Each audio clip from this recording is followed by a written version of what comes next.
let's talk about your specific brands as a real estate investor. We'll start with your what we call motivated seller brand, right?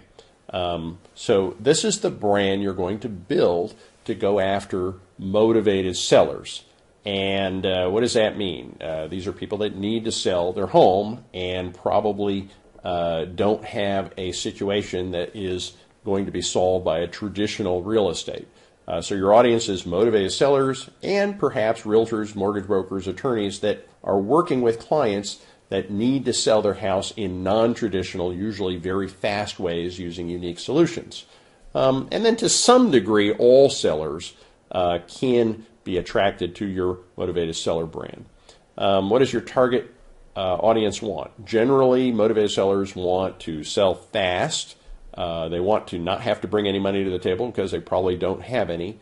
They'd prefer to not have their credit harmed, and if possible, they'd like to make money as well. So obviously your marketing to this audience needs to have that messaging in it. Your service provides fast, no cost, no harm to your credit, and money when possible.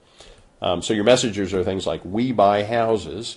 Now, "We Buy Houses" is a very generic brand, but I will say that it's a public domain brand. It's recognized as meaning real estate investors that buy quickly. So it's okay for you to use that messaging in your marketing. In fact, it's a highly recognized messaging, and when I advertise something that says "We Buy Houses," what's really funny is people commonly see my ad or postcard or whatever it is, and they call me and they say, "Oh, are you the We Buy Houses company?"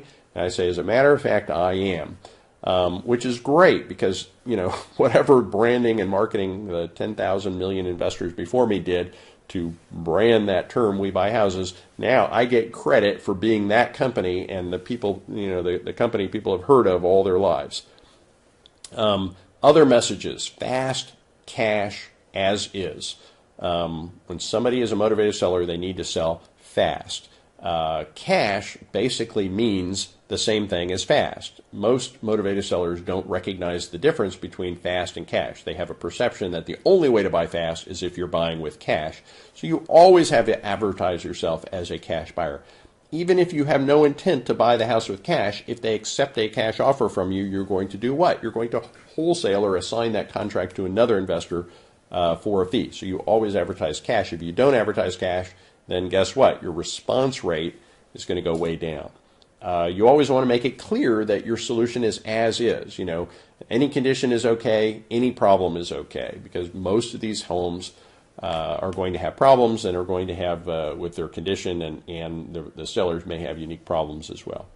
You also may or may not want to include in your messaging that you're an investor.